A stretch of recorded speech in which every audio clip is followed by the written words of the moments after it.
Loh kula itu karena hidup dengan istri saya sama anak saya. Jadi yang ngurus anak saya sendiri. Jarang kula ngurus dalam jarang. Ya, memang saya punya standar pakai kitab-kitab kados hikam. Saya ini merasa hidup di dunia itu sendiri. Sampeyan tak warai la Allah kana kotar. Imam yang ngarang hikam itu punya resep supaya kamu seneng terus. Liyakil lama tafrahu bihi, mesti yakil lama tahzanu bihi. Usahakan sedikit sekali apa yang bikin kamu seneng, maka akan sedikit sekali yang bikin kamu susah. Jadi misalnya kula nih, jadi kiai misalnya cari wong ya kula kiai wong alim. Jelas nak ngalime ngalim, nak kiai rapati ya, nak ngalime jelas. Tapi nak kiai rapati ya. Sampeyan kan kiai tapi ra ngalim. Nah kula nak darani wong alim malah muni ya jelas. Nak kiai rapati ya, kula rapati nurut tapi aturan masyarakat rapati napa. Nah sampean kiai tapi ora napa ngalim. Ya beda. Enggak, ini memang bedanya jauh. Ya mungkin lebih kiai sampean cara derdek-derdek donga meyakinkan sampean. Tapi cara artine donga piye paham kula. Lha boten iki nyata, sampeyan rasa tersinggung. Napa barang-barang napa? Nyata. Nah, kula sering ditakoki kiai-kiai masalah. Resepnya apa jenenge? Kok jenengan ra tau susah dal kita ra tau wiridan atau mohon sisip. Resepnya ilmu itu gini kata hikam. Ulama yang kayak hikam tuh pernah ngarang kitab tuh saking syukurnya entah saking angkuhnya terserah ngomentari. Kamu harus yakin bahwa di sisa hidup Anda itu tidak akan maksiat lagi. Sehingga kalau kamu ditakdir maksiat, anggap saja akhlu maksiatin kudirat alaika. Anggap itu yang siapa yang menganggap mohal bahwa dia tidak akan dosa sampai mati, berarti menganggap Tuhan itu lemah. Karena cara berpikir kita kan bayangkan hidup itu 40 tahun lagi. Misalnya saya sekarang umur 40, bayangkan umur kadang 4 tahun meneh. Sampean misalnya umur selawe, bayangkan selawe tahun meneh. Sehingga menganggap dalam durasi selawe tahun kok orang maksiat kan mohal. Apalagi sampai sudah tahu maksiat itu bakat tempah. Ya maksiat ya kelas-kelasan, nak bikin pacaran. Nak wong iso mau mah yo nakal, nak sing setengah soleh ya berbau proposal ya sesuai kontaknya dhewe-dhewe. Itu kan urusan masing-masing. ya itu kan urusan masing. Wae wakisabu ala wong ngono ora ana sing roh wae wakisabu. Ala. Ngrombongan wali songo, mbok kangen wali songo, mbok golek selisih wae napa? Alam. Sing roh pangeran tiap. Mbok kangen wali, mbok golek selisih margin. Niku pokoke wae napa? Ya itu kan urusan jenengan mbek pangeran, mboten urusan kula. Tapi tetap saya sebagai ulama mengingatkan, niat itu ditoto. Begini, ulama dulu tuh ngitung hidup itu hanya 2 menit 2 detik. Sehingga dia ya gampang saja. Kayak imam, kayak kanjeng Nabi itu, ya Rasulullah kenapa tidak menyediakan makan untuk besok? Loh, saya itu tidak yakin kalau hidup saya sampai besok. Ya sudah begitu cara, ya sudah tenang saja. Kalau sampean kan bayangkan hidup 4 tahun lagi, 5 tahun lagi, sehingga arah mangan ya wedi tenan. Padahal bolak-balik zaman cilik arah mangan tetep ae wedi. Jadi cara berpikir Nabi itu begitu. Begitu juga cara pikir sahabat, cara pikir ulama-ulama yang waras itu begitu. Loh, saya itu pernah melarat di Jogja zaman pertama merantau itu. Kalau nanti saya bilang, Gus kok tidak punya beras nggak? Tapi apa yakin nak sesuk urip palu? Kue buta mangan sesuk, anak sesuk ijek nopo? Cara berpikir ulama itu begitu. Sehingga melihat maksiat juga gitu. Alhamdulillah aku ijek urip 1 detik, 2 detik, 2 menit. Sehingga hidup.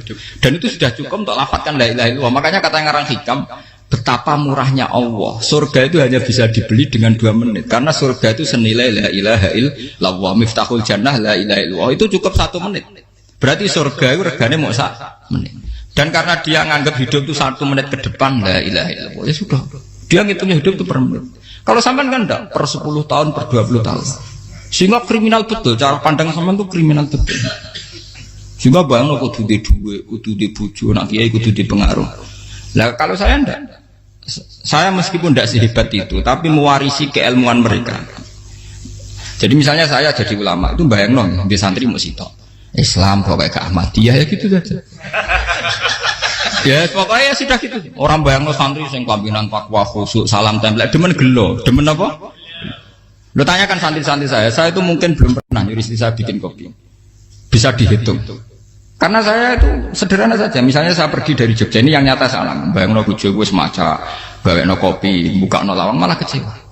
Seperti umumnya orang kan gitu. Semerantau ada gak bojoku nyuambut, digawekno kopi, digodhogno banyu hangat teman, bareng teko bojone wangep kukur-kukur.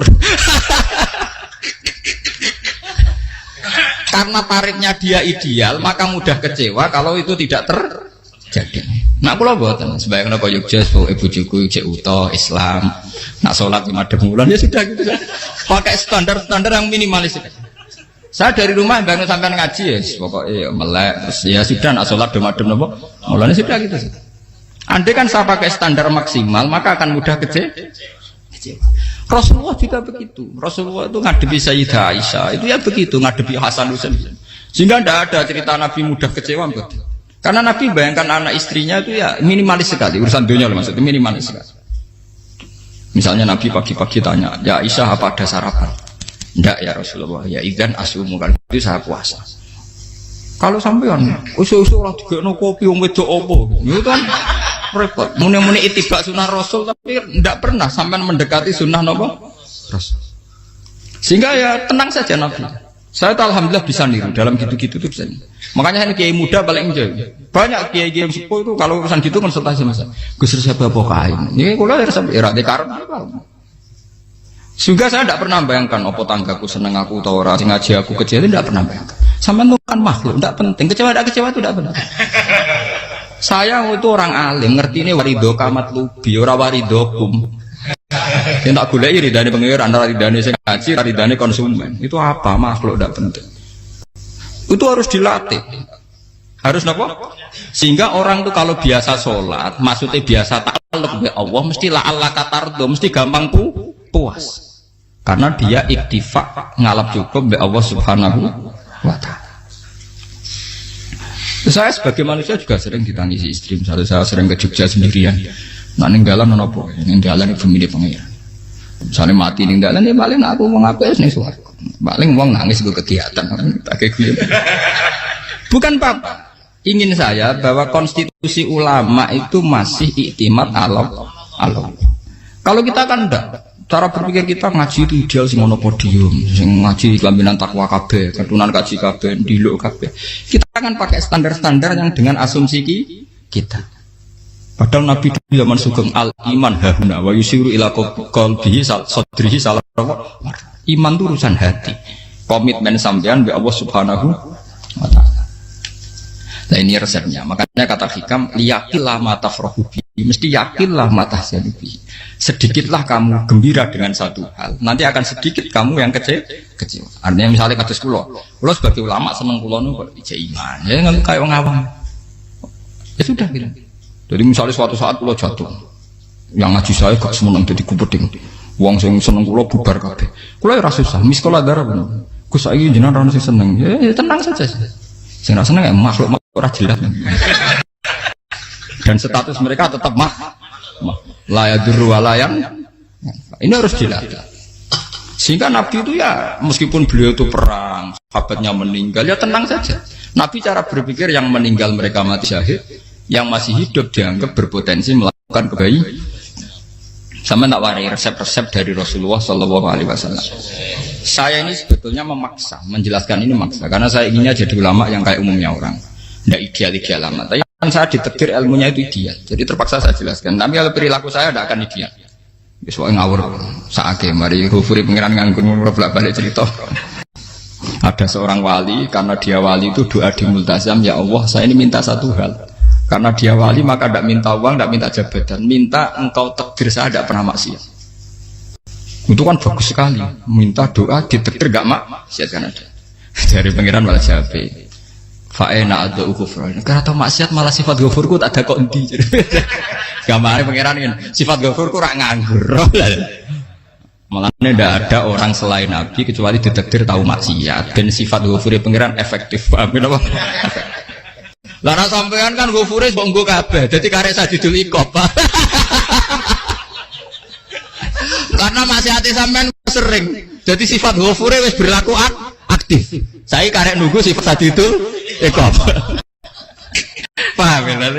Itu beda dengan wali-wali. Sifat sajidul iqab mau aktif mereka tidak punya dosa. Malah pangeran bingung gak kok sifat ghafure. Apa nek tak dakoki Ghafur ora tau dosa. Didakoki Sadidil kok gak tau maksiat. Jadi pangeran malah sing bingung. Nek kowe ora tau maksiat Ghafur kok tak dakoki. Kok ora tau maksiat, wong iku ora tau apa? Didakoki Sadidil kok gak mungkin ora tau maksiat. Lah pangeran ape dakok Ghafur kan syaratnya dosa sik. Sampeyan kan walian. Ghafure wis dientekno. Keseringan kepake, paham ya? Karek nopo? Karek Sadidil ikom. Ya itu memang standar Tuhan. Semua Quran itu kalau nyeritakan gitu. Nabi ibadi anni anal ghafurur rahim. Kawulaku ceritani aku ghafurur rahim, tapi yo ceritani wa anna adabi wal adabul alim. Jadi Nabi ibadi anni anal ghafurur rahim wa anna adabi wal adabul alim. Kalau Nabi Ibrahim, Nabi Muhammad inna rabbaka lasari'ul iqab. Pangeran cepat nyiksane, tapi wa innahu laghafurur. Jadi dua sifat ini pasti aktif. Dan tentu ulama itu senang sifat ghafur itu ya meskipun aktif, tapi mereka tidak pernah ngambil fasilitas sifat apa? Ghafur. Kula baleni malih. Sehingga kayak Sayyidina Umar radhiyallahu anhu ketika beliau pertama jadi khalifah, ini cerita di kitab Hayati Sahabat. Pertama dia jadi khalifah, orang mengira dia akan ngomong hal-hal yang besar, visi besar tentang negara, visi besar tentang izzatil Islam wal muslim. Tapi ketika Umar pertama pidato begini, ayuhal muslimun ayuhan nas, ana, jari kata Sayyidina Umar, ana hulamun min bani Makhzum, akulu min kholati, saya ini pemuda dari Bani Makhzum.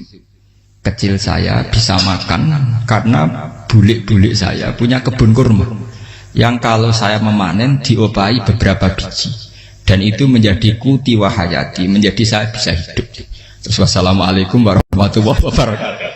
Orang itu penasaran semua. Orang jadi khalifah pertama dibendem jadi Amirul Mukminin, pidatonya ngenang masa kecilnya ra kelar mangan, kelare mangan mergo buruh bulike. Paham ya? Ngondoh kurma terus dikai tamarotin, beberapa kurma sing dadekno iso dan itu saya pakai sampai ketemu Allah Subhanahu wa taala saya pakai. Misalnya sekarang saya mulya, misalnya kalau dibilang mulya ya ana sing nyucup, ana sing husnudzon, ana sing hormat macam-macam sawangane. Itu bodoh sekali kalau saya menikmati itu, bodoh sekali. Paling banter nikmati dicucup dihormati itu apa? Tapi kalau nikmatnya bisa makan saat itu tuh nyawa. SBY jadi presiden prestasi, Gus Dur jadi presiden prestasi, tapi umpama presiden tetap mangan. Prestasi tertinggi adalah bisa makan selisat dirumki gojogonyo. Makanya Umar mengingatkan, sebetulnya nikmat tertinggi saya itu tidak saat saya jadi khalifah, saat itu kok aku iso mangan, cara gak aku mati. Paham ya? Jadi itu luar biasa. Kita ini kan menjadi angkuh karena ngitung nikmat itu yang besar-besar, punya prestasi, punya. Kalau saya enggak ngitung nikmat itu kelar mangan gak mati, kan gampang. Sehingga saya tidak mudah kecewa karena tarifnya minimalis, gak gampang apa? Jadi misalnya kalau kapan-kapan kok berhubung, Gus ini Tuhan rasanya jangan ngeten-ngeten. Oh makhluk itu ya gak apa-apa. Kalau di status kiai kan seakan-akan ngomongnya sakral, seakan-akan mandi. Tapi nak tak status, oh makhluk itu ngomong ngono ya sudah kan. Menjadi kan sudah distatuskan sebagai apa? Makhluk. Tentu makhluk statusnya la yadurru wala yanfa. Di sini ini penting. Orang-orang ahli tauhid tentu tidak punya kesusahan. Innalladzina qalu rabbuna wa tsummas taqamu. Itu mesti tidak ada kesusahan sama sekali.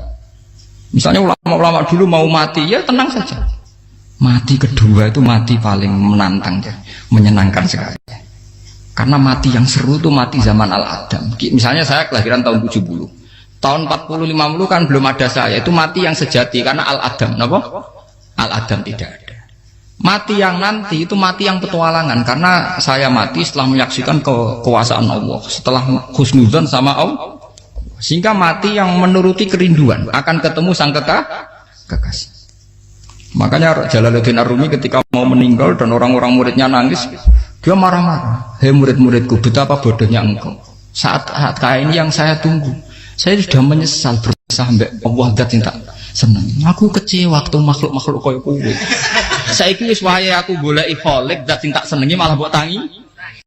Cek bodone kuwi. Saat-saat sing tenteni malah mbok tangi. Betapa aku lamanya menunggu kematian ini. Mergo hidup itu keterpisahanku mbek Allah, kemen ketemu kowe jare.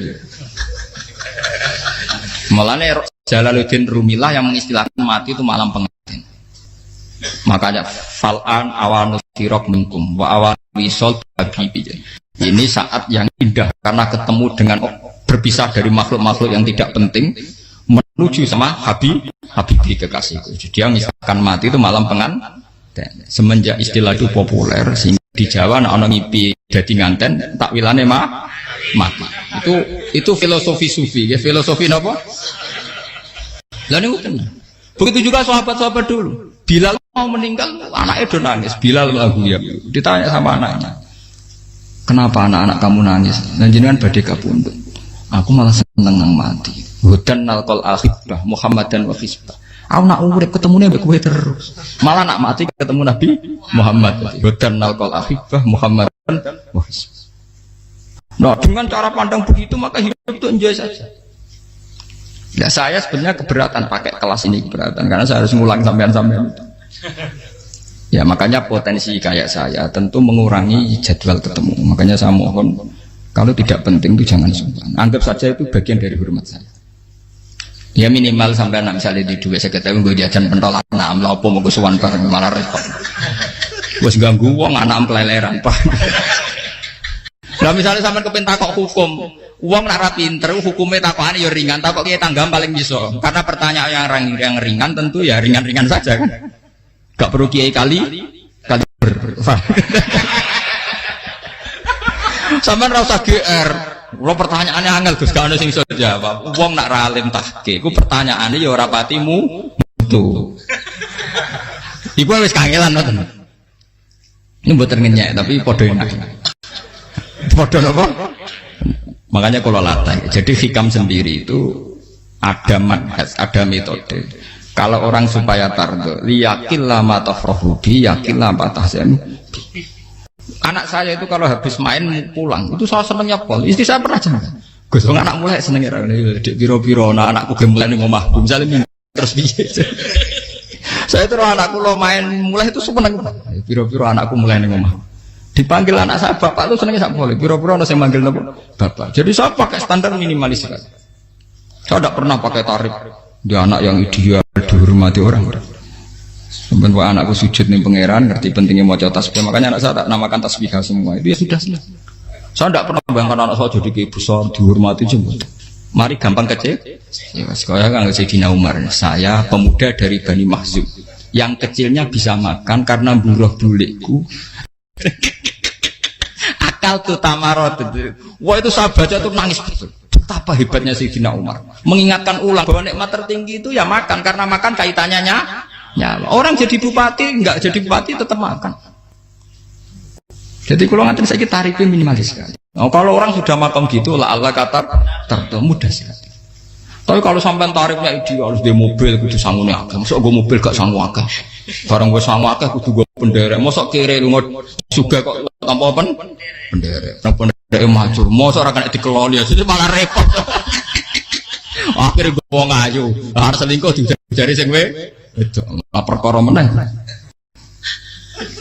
Mau ruwet nuruti tahapan-tahapan duniawi makanya resep kalau ingin itu kon sholat. Maksudnya sholat itu dihayati secara tauhid ya, dihayati secara tauhid. Misalnya inna sholati wa nusuki wa mahyaya wa mamati lillahi rabbil alamin. Itu akan pasti Allah kata pasti mudah melihat alam ini ridho.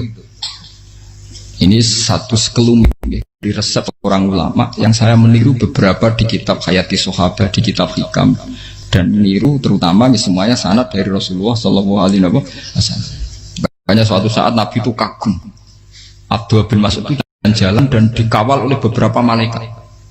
Terus Nabi itu heran. Ya kenapa itu selalu mengawal kamu? Kata Abdullah bin Mas'ud, ya Rasulullah, inilah akhtu khutwatan illa wa azunnu alla akhtu wa ukhra wa ma akaltu luqmatan illa wa azunnu alla alqamu ukhra. Saya itu tidak pernah melangkah kecuali saya tidak pernah yakin apa betul saya bisa melangkah lagi. Jadi perlangkahnya itu dia iktimat Allah. Dan saya tidak pernah mengunyah satu kunyahan kecuali saya tidak yakin apa betul saya bisa mengunyah lagi. Setiap kunyahannya tetap semuanya ada bismillah. Semua itu atas nama pertolongan atas kata Rasulullah. Orang kakak andikan saya ada nabi terakhir itu jadi nabi. Jadi kemana? Makanya dulu Nabi itu sering ngendikan, adekan orang-orang kayak gitu itu ada nubuah, tentu mereka punya derajat napa? Nubuah. Jadi tidak jadi nabi tapi punya derajat napa? Nubuah. Lah orang yang cara berpikir gitu tentu tidak khawatir apa yang hilang dari dirinya karena dia berkontrak dengan Tuhan hanya per menit per detik. Jika mempunyai resep al-mu'min yusiru sana Allah ayakuna li nafsi zakiron. Seorang mukmin yang sejati tentu kontaknya dengan Allah Subhanahu wa ta'ala dan dia tidak pernah ingat dirinya sendiri.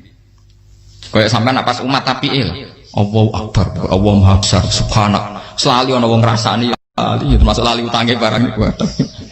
Tapi yang jelas kan menjadi enjoy dengan dirinya sendiri. Paham ya? Menjadi enjoy dengan dirinya karena dia tidak sering punya kontrak dengan makhluk. Nah ini maksudnya Allah kamu janganlah Allah kata kamu pandang apa nak sholat terus kabul kajati, apa nak sholat terus untuk duit ya bar. Karena cara pikir iso aja nak duit ya. Dan ini resep ya, dan resep ini dari ulama-ulama yang istinad ila Rasulullah Shallallahu Alaihi Wasallam. Karena kalau Nabi itu memang cara pandang. Aisyah itu pernah ditanya, ya Aisyah, saya ini ingin makan, apa yang dari sahabat ini masih? Wah ya Rasulullah sudah habis karena tak kasihkan tetangga. Itu Nabi tidak marah-marah, malah bilang, kamu benar Aisyah, biru yang kamu kasihkan tuh yang masih. Kau nak daging dipangan dewe kadang nuruti nafsu, nak dikekno wong sudah kau nuruti perintah pengen. Jadi kanjeng Nabi beneran Aisyah daging ngejek. Mau kalau nanti yang malah ijek, sing bogo sudah kau malah sing ijek. Cara berpikir Nabi itu begitu. Tapi tahu-tahu disederhanakan sunnah Nabi serbanan. Lah itu kan ya memang itu bagian dari sunnah Nabi, tapi sunnah seharga 10.000. Paham ya? Dia monggo mawon sampean sunnah Nabi serbanan gitu, tapi itu sunnah yang bisa dibeli dengan murah. Hakikatnya sunnah Nabi itu rata-rata bentuknya perilaku, napa?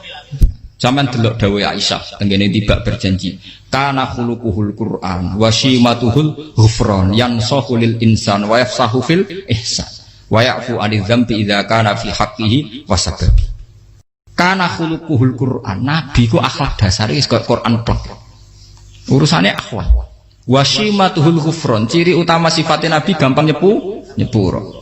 Yansahu lil insan, dan Nabi punya niat baik pada seluruh manusia. Wa yafsahu fil ihsan, sering melakukan ihsan. Dan sunnah Nabi ngoten kan luwih sering kula Quran ya wis hafal mulang. Wasimatuhul ghufron kula gampang nyepuro, sampeyan ngaji angop ora tau tamu. Yansahu lil insan, kula bedina nate tiyang mulang.